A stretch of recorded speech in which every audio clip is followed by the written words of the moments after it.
Hare Krishna. Well, Hare Krishna. Have you all gathered for the special program, is it? What's it? Moshwasi? Was it? Moshwasi. Okay. Right choice. Okay. So that we will just carry on here. Is that the idea? Continue on here. Okay. All right. Well, you know what I had thought? Because the idea was we were going to be down by the sea. I had thought that we could talk about Hare Krishna. We could talk about Lord Krishna and his pastimes in the sea. Well, he doesn't really have pastimes in the sea, but some water sports, that sort of thing, of Lord Krishna. That idea had come to my mind. Now, we are not by the sea, but we're here at the lotus feet of Rukmini Dwarkadish, and there's no sea here. I don't know if there's any water in the fountain outside, but basically, we are on the land. If there's some rain, yeah. So anyway, one time,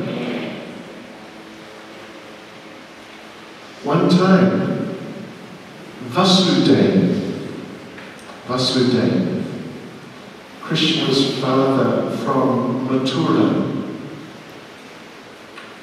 Vasudeva, he was thinking, I would like to do or to organize or sponsor and make happen a special fire sacrifice for the benefit of Krishna and Balaram. Because, well, particularly, he knows that Krishna is his son, Vasudeva.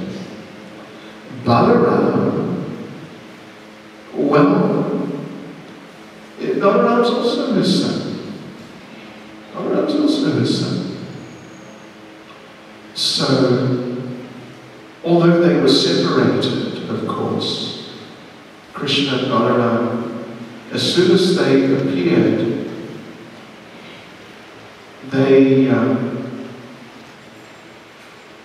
Balaram appeared, of course, in Gokula. Initially, he was in the womb of Mother Devaki, but he was transferred to the womb of Rohini, special transcendental arrangement. He was just there in Devaki's womb briefly because he knew Krishna was going to appear there or reside there for a little while in Devaki's womb before appearing. So Lord Balaram, he is very much in the mood of servant of Krishna. So Lord Balaram thought, let me first go into the womb of Devaki before Krishna goes in there, to make sure everything there is all right, to make sure Krishna will be comfortable there, to make sure everything is working in the womb of Devaki. The air conditioning is working, the water, hot and cold water is there. So Balaram was thinking like that. Therefore he entered the womb of Devaki just to get everything ready for when Krishna would go in there. So anyway, Vasudeva thought that I would like to do a big fire sacrifice for the benefit of Krishna and Balaram.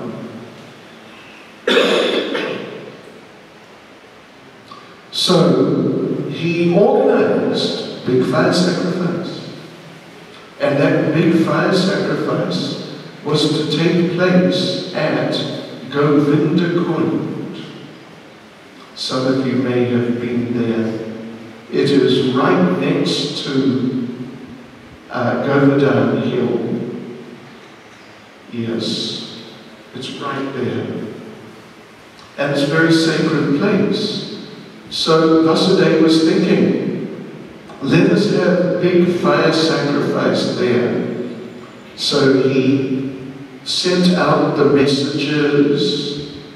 I don't know if they had an email or SMS system, but he sent out information to everybody that there's going to be big fire sacrifice for the benefit of Krishna and Balaram at Govinda Kund. So everyone, please come and please help. Everyone, bring ingredients, ghee and fruits and vegetables and grains and so on and so forth, to be used in this big fire sacrifice for the benefit of Krishna and Balaram. So everyone came, and everyone brought all sorts of different things, like we mentioned, for use in the fire sacrifice.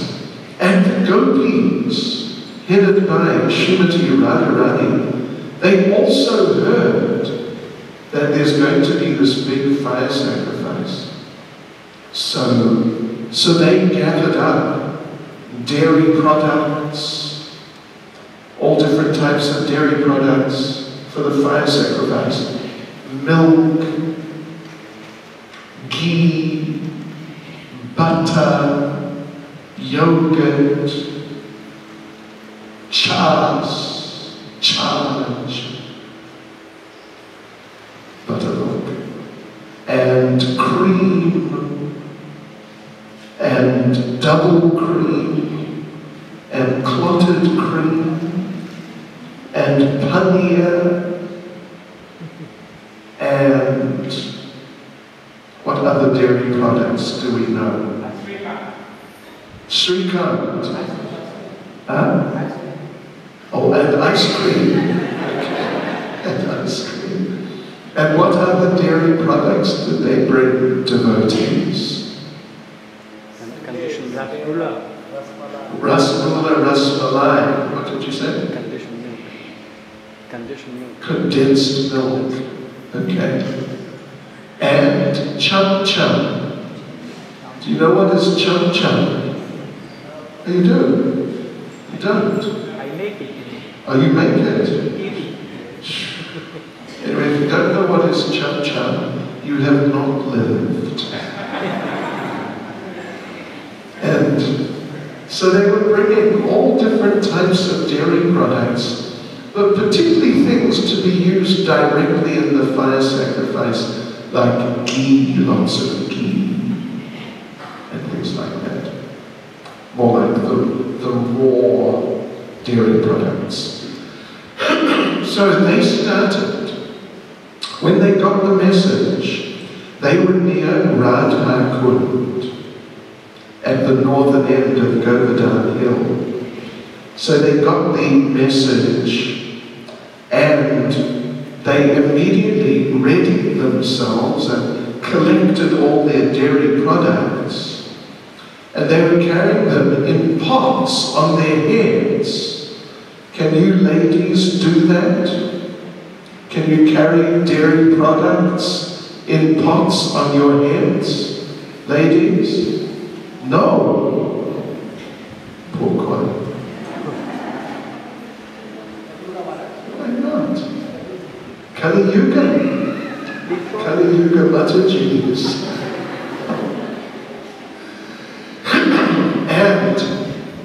they would carry not just a pot of ghee, say, but they carried two, one above the other. And some of them would carry three, one above the other, above the other. Oh yes, oh yes.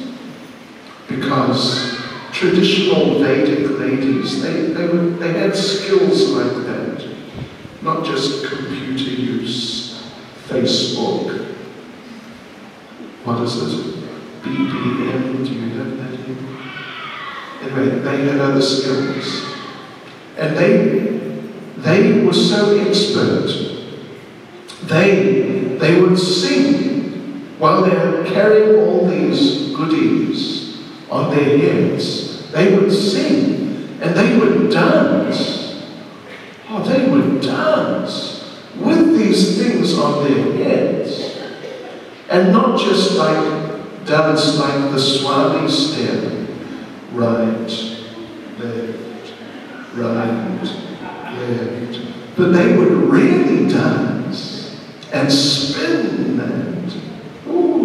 and keep the things on their heads. And I saw once, I was in a village in Vrajmandala called Didavali. It is the birthplace of Mother Yashoda's mother, Krishna's grandmother, maternal grandmother. So there were some ladies there and they had pots of water on their heads. And I saw two of them, each of them had at least 2 pots on their heads. And they had a fight. Oh, they had a full fight. Bang! Whack! Boom! And screaming at each other, but their pots didn't fall off their heads. So the gopis, they're now walking from Radhakund, coming on the western side of Govardhan Hill, means past Uddhavakund, down that way, Sakistali, Sakivan, on that side, not on the Kusum Sarovar side. So they were going down on the western side, and they came to Manasi Ganga, is right across the middle of Govardhan Hill, right across the middle. And nowadays, of course, Manasi Ganga is a lake, and it's like still waters just sitting there.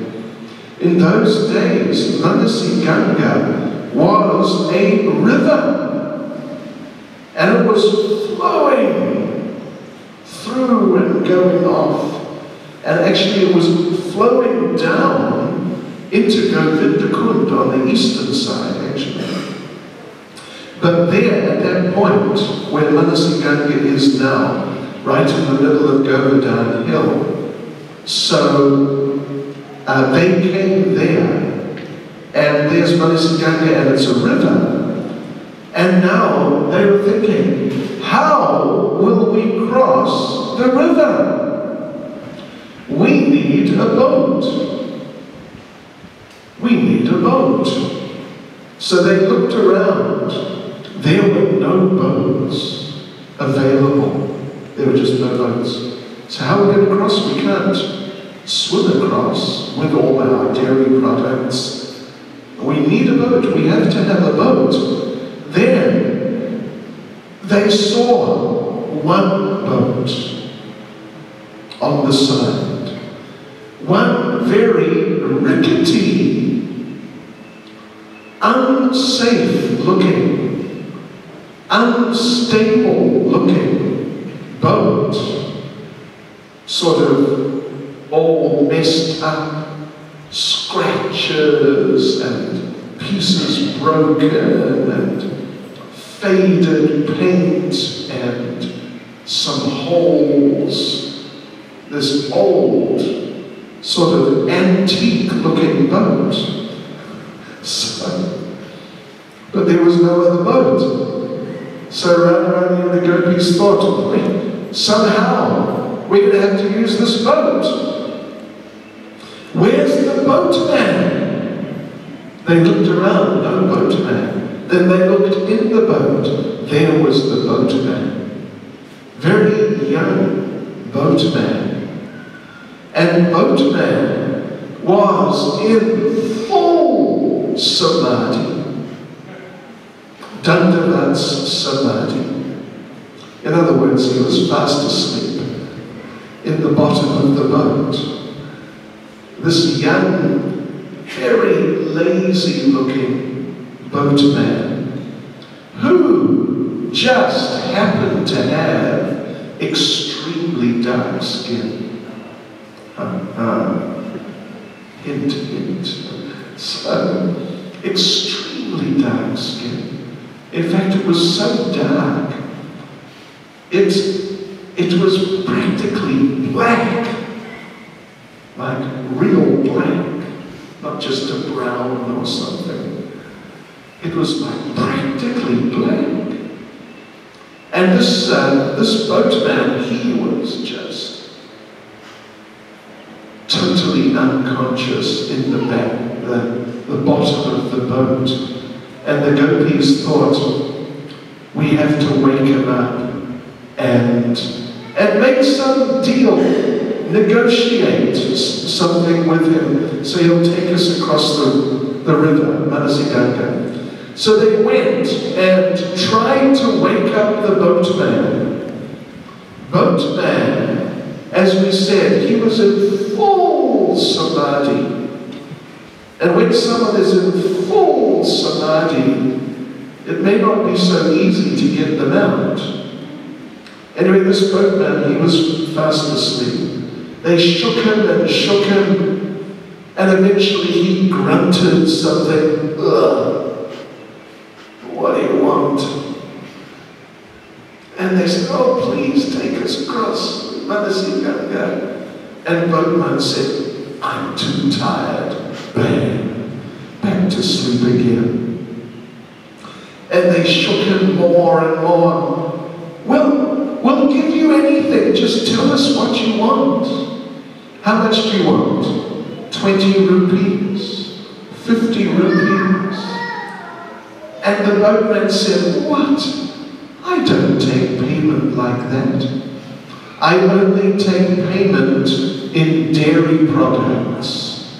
So I want a share of your milk, ghee, yogurt, cream, double cream, clotted cream, buttermilk, rasgulla, rasmalai, burfi, sandesh, cham cham, rubbery, and particularly your butter. And the gopis thought, particularly butter? Haven't we heard this before from someone who's particularly interested in butter? So anyway, they negotiated and they settled on a very high price, extremely high price in butter, yogurt, etc., etc., etc. But what could they do? So they got in the boat and they noticed the boatman was there and he was ready, he had his oars. He didn't look very enthusiastic, but it looked like it would happen. But they noticed he had one of his big toes stuck in a hole in the bottom of the boat. And they asked him, what's your toe doing there? And he said, well, this boat has natural water circulation system, and this is part of it. In order to moderate, control how much water flows, I keep my toe there, more or less. And the gopi said, you mean your boat has a hole in the bottom, it's going to sink? And boatman said, no, don't worry about it. I'm first-class boatman. So they all got in, and boatman started rowing, very slowly. What do you say? Lentement, isn't it? Anyway, very slowly. Very slowly he was rowing. And it looked like they didn't know if they would get across in time to get down to the fire sacrifice. So they said to the boatman, look, speed up a bit, come on, please, go a bit faster. We've got to go to this fire sacrifice for Krishna and Balaram. And the boatman said, ha! Krishna and Balaram, what do they need a fire sacrifice for? The gopis, though, they appealed, come on, boatman, please. And boatman continued rowing. Suddenly, the boatman collapsed in the bottom of the boat. Fatigué. Bien fatigué. I'm too tired. You know, I don't mind rowing, but I'm just too tired. You know what I need? I need for you girls to massage me. So one girl on this leg, another girl on that leg, one girl on this arm, another girl on this arm. One girl can massage my head, another my shoulders. And Radharani and the gopis said, okay, we'll take your arms and legs, and we'll throw you in Manasi Ganga if you don't start rowing faster. So the boatman complained and continued rowing. Then after a while he stopped and said, you know what, I'm still feeling tired. I need to eat something. Give me an advance payment. So they gave him some different things, milk and particularly butter.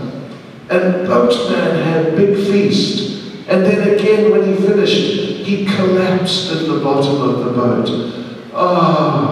Big feast. I have to take rest for a while. So again the gopis had to get on his case. And after a little while he continued rowing. So they're slowly moving across Manasi Ganga, but extremely slowly. And then, out of nowhere, a big storm came. Out of nowhere. Just like Mauritian cyclone. This amazing storm. The sky had been completely clear. Perfect day. Sunshine and just peaceful and calm. Suddenly, these black storm clouds, howling wind, terrible rain. And the boat started filling up with water. Boatman said, quickly, get the water out with your hands. So they tried to get the water out, but there was more coming in than they could, faster than they could get it out. And boatman said, okay, we have serious problem. We are overloaded. We have to reduce our load. So you gopis, throw all your dairy products in Manasi Ganga. And they thought, wait a minute, this is for the fire sacrifice, and it's for your payment. And boatman said, don't worry about it. You know, either you throw it in Manasigarga or we all go down to the bottom. So they threw all their dairy products in. Boatman tried to row more, but more water was coming in. And Boatman said, okay, gopis, we're still overloaded. Throw all your jewelry in. All your bangles and necklaces and earrings and nose rings and toe rings and eyelid rings and tongue pins and various others. Throw them all in. So they had to do it. They had to do it. Then they continued briefly, but again more water was coming in. And Boatman said, okay, this is the last chance we have. There's nothing else.